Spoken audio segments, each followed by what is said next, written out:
ਸੋ ਸਭ ਤੋਂ ਪਹਿਲਾਂ ਆਪਾਂ ਡੈਮੋਕ੍ਰੇਸੀ मतलब हो गया लोकतंत्र। नाउ गणतंत्र। हुण गणतंत्र का बेसिकल मतलब की हुंदा है, देखो इंडिया जो है अपना ये है रिपब्लिक। Why republic? क्योंकि इंडिया दे विच जिहड़ा साडा राजा वा, सिंपल वर्ड दे विच मैं समझावांगी, ठीक है। जो राजा वा, जो किंग है, ठीक है, ਉਹਨੂੰ ਆਪਾਂ बोलते हैं प्रेजिडेंट, ठीक है। किंग ਨੂੰ ਆਪਾਂ बोलते हैं प्रेजिडेंट, ठीक है, राष्ट्रपति। और जो किंग का मेन मंत्री हुंदा वा, प्रधान मंत्री, वो कौन हुंदा है? प्राइम मिनिस्टर, ठीक है। Who is the president of India? Any one of you फटाफट दसो, who is the president of India? President. Bharat का राष्ट्रपति कौन है? Any one of you? No, absolutely wrong. My God, ये तो मिक्स हो गया, कैप्टन भी। Oh God, yeah Mohitpreet absolutely right. Mister Ramnath Kovind, ये साडे हैगे ने प्रेजिडेंट रामनाथ कोविंद, ठीक है। ये राष्ट्रपति है, यानी कि जो साडे देश दे राजा ने। ते प्राइम मिनिस्टर मतलब प्रधानमंत्री। तो तुहानूं पता ना, फिल्मां दे विच नाटकां 'च एक राजा हुंदा, ओहदा एक मेन मंत्री हुंदा, वजीर हुंदा, तो हुंदा प्रधानमंत्री। तो साडे देश दे प्रधानमंत्री कौन ने? नरेंद्र मोदी, ठीक है। ठीक है, नरेंद्र मोदी हो गए। तो देखो जो साडे देश दे प्राइम मिनिस्टर ने, एक किद्दां बनते ने, ठीक है। आपां लोग वोटां पांदे ने, ठीक है। वोटां पा के अपना प्रधानमंत्री खुद चुनते हैं। ईवन जो इंडिया दे विच प्रेजिडेंट है, प्रेजिडेंट भी इलैक्टेड है।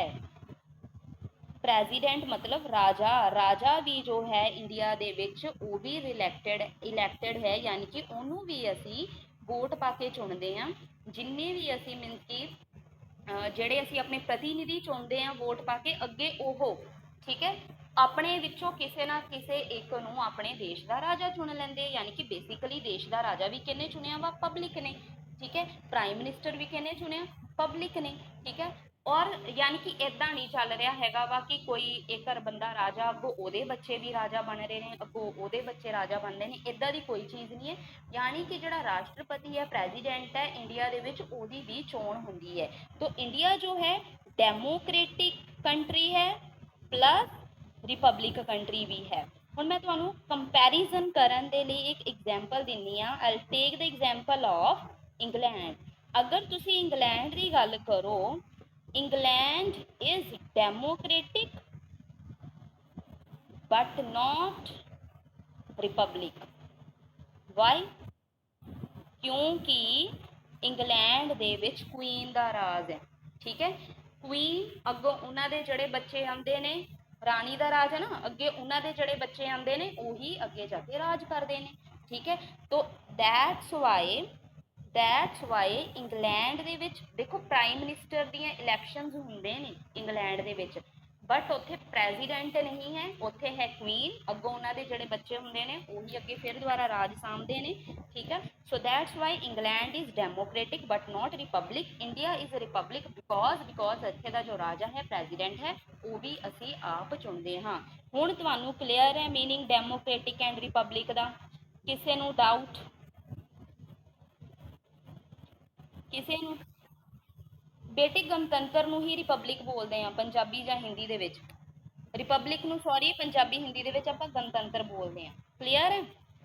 हुण सारिआं नूं गणतंत्र दा ते लोकतंत्र दा मीनिंग समझ लग गया? डेमोक्रेसी हुंदी लोकतंत्र और गणतंत्र हुंदा रिपब्लिक। क्लीयर है सारिआं नूं?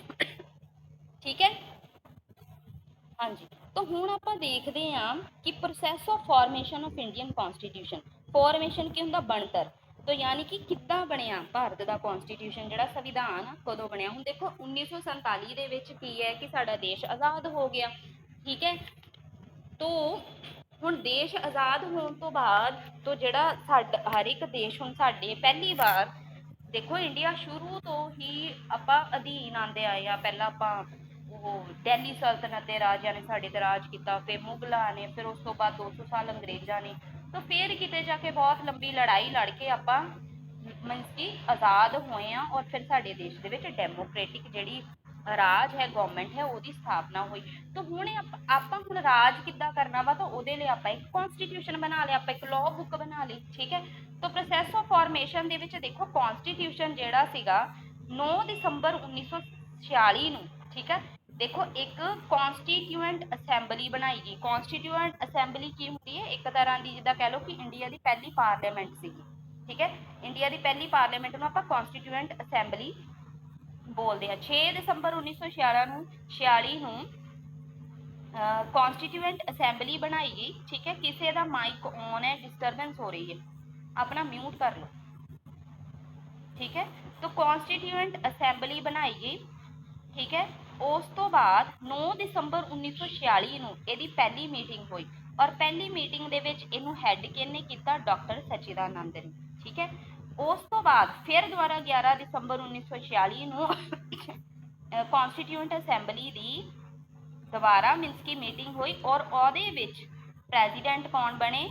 कॉन्स्टिट्यूएंट असैंबली ਦੇ ਡਾਕਟਰ ਰਾਜੇਂਦਰ ਪ੍ਰਸਾਦ। ਮੈਂ ਬੜਾ ਛੋਟਾ ਛੋਟਾ ਲਿਖਿਆ, ਬਾਅਦ ਵਿੱਚ ਮੈਂ ਇਹ ਚੀਜ਼ਾਂ ਥੋੜੀਆਂ ਜਿਹੀਆਂ ਐਡ ਆਨ ਕੀਤੀਆਂ ਸੀਗੀਆਂ, ਠੀਕ ਹੈ।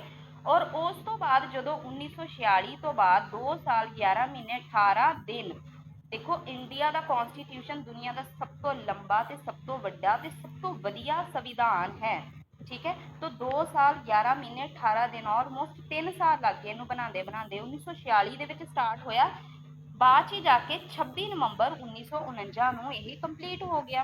ਹੁਣ ਤੁਸੀਂ ਕਹਿਣਾ ਕਿ ਮੈਮ ਅਗਰ ਇਹ 26 ਨਵੰਬਰ 1949 ਨੂੰ ਹੀ ਕੰਪਲੀਟ ਹੋ ਗਿਆ ਤਾਂ ਫਿਰ ਇਹਨੂੰ 26 ਜਨਵਰੀ 1950 ਨੂੰ ਕਾਹਦੇ ਮੀਨਸ ਕਿ ਲਾਗੂ ਕੀਤਾ ਗਿਆ? 2 ਮਹੀਨੇ ਕਾਹਦੇ ਲਈ ਵੇਟ ਕੀਤੀ?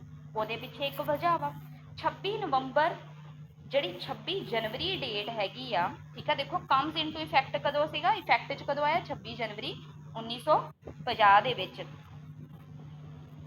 तो 26 जनवरी 1950 ਦੇ ਵਿੱਚ 26 ਜਨਵਰੀ ਨੂੰ ਹੀ, 26 ਨਵੰਬਰ ਨੂੰ ਵੀ ਇਹਨੂੰ ਲਾਗੂ ਕੀਤਾ ਜਾ ਸਕਦਾ ਸੀ, ਬਟ 26 ਜਨਵਰੀ ਨੂੰ ਕਿਉਂ? 26 ਜਨਵਰੀ ਨੂੰ ਇਸ ਵਜ੍ਹਾ ਦੇ ਲਈ ਕਿਉਂਕਿ 1930 ਦੇ ਵਿੱਚ, ਠੀਕ ਹੈ, 26 ਜਨਵਰੀ 1930 ਨੂੰ ਜਵਾਹਰ ਲਾਲ ਨਹਿਰੂ ਜੋ ਸਾਡੇ ਉਸ ਵਕਤ ਦੇ ਮੀਨਸ ਕਿ ਖੈਰ ਉਦੋਂ ਪ੍ਰਾਈਮ ਮਿਨਿਸਟਰ ਤਾਂ ਨਹੀਂ ਸੀ, ਆਜ਼ਾਦੀ ਤੋਂ ਬਾਅਦ ਬਣੇ ਸੀਗੇ, ਬਟ ਉਹ ਅੰਗਰੇਜ਼ਾਂ ਦੇ ਖਿਲਾਫ ਲੜ ਰਹੇ ਸੀਗੇ ਆਜ਼ਾਦੀ ਦੇ ਲਈ। तो 26 जनवरी 1930 ਨੂੰ ਜਵਾਹਰ ਲਾਲ ਨਹਿਰੂ ਨੇ ਕਾਂਗਰਸ ਪਾਰਟੀ ਔਰ ਬਹੁਤ ਸਾਰੇ ਲੋਕਾਂ ਨੂੰ, ਇੰਡੀਆ ਦੇ ਨੂੰ ਇਕੱਠੇ ਕਰਕੇ ਰਾਵੀ ਨਦੀ ਦੇ ਕੰਢੇ ਲਾਹੌਰ ਦੇ ਵਿੱਚ ਇਹਨਾਂ ਨੇ ਮੀਨਸ ਕਿ ਪੂਰਨ ਸਵਰਾਜ ਦੀ ਮੰਗ ਦੀ ਘੋਸ਼ਣਾ ਕਰ ਦਿੱਤੀ। ਪਹਿਲਾਂ ਅੰਗਰੇਜ਼ ਕਹਿੰਦੇ ਸੀ ਕਿ ਡੋਮੀਨੀਅਨ ਦੇਣ, ਮਤਲਬ ਕਿ ਅੱਧਾ ਅੰਗਰੇਜ਼ ਰਾਜ ਕਰਨਗੇ ਤੇ ਅੱਧੇ ਇੰਡੀਅਨਸ, ਠੀਕ ਹੈ। तो बट उस दिन जवाहर लाल नेहरू ने 26 जनवरी 1930 ਨੂੰ ਪੂਰਨ ਸਵਰਾਜ ਕਿ ਪੂਰਾ ਦਾ ਪੂਰਾ ਸਵਰਾਜ ਸਾਨੂੰ ਚਾਹੀਦਾ ਵਾ, ਦੇਸ਼ ਸਾਡਾ ਆਪਣਾ ਰਾਜ ਚਾਹੀਦਾ ਵਾ, ਤੇ ਤੁਸੀਂ ਚਲੇ ਜਾਓ ਅੰਗਰੇਜ਼ਾਂ ਨੂੰ, ਹਨਾ। तो ਉਸ ਵਜ੍ਹਾ ਦੇ ਨਾਲ ਉਹਨਾਂ ਨੇ ਡਿਸਾਈਡ ਕੀਤਾ ਕਿ ਹਰ ਸਾਲ 26 ਜਨਵਰੀ ਨੂੰ ਅਸੀਂ ਇੰਡੀਪੈਂਡੈਂਸ ਡੇ ਮਨਾਇਆ ਕਰਨਾ। तो ਉਸ ਡੇਟ ਨੂੰ ਇੰਪੋਰਟੈਂਸ ਦੇਣ ਦੇ ਲਈ, ਉਸ ਡੇਟ ਨੂੰ, ਉਸ ਚੀਜ਼ ਨੂੰ, ਪੂਰਨ ਸਵਰਾਜ ਵੀ ਇਸ ਦਿਨ ਪੂਰਨ ਸਵਰਾਜ ਦੀ ਪਹਿਲੀ ਵਾਰ ਮੰਗ ਕੀਤੀ ਸੀ, ਉਸ ਚੀਜ਼ ਨੂੰ ਯਾਦ ਰੱਖਣ ਦੇ ਲਈ 26 ਜਨਵਰੀ ਨੂੰ ਡੇਟ ਨੂੰ ਸਿਲੈਕਟ ਕੀਤਾ ਗਿਆ। ਇਸ ਵਜ੍ਹਾ ਦੇ ਨਾਲ 26 ਜਨਵਰੀ 1950 ਨੂੰ ਸਾਡੇ ਦੇਸ਼ ਦਾ ਸੰਵਿਧਾਨ ਲਾਗੂ ਹੋਇਆ, ਠੀਕ ਹੈ। ਇੱਥੇ ਤੱਕ ਸਮਝ ਲੱਗ ਗਿਆ?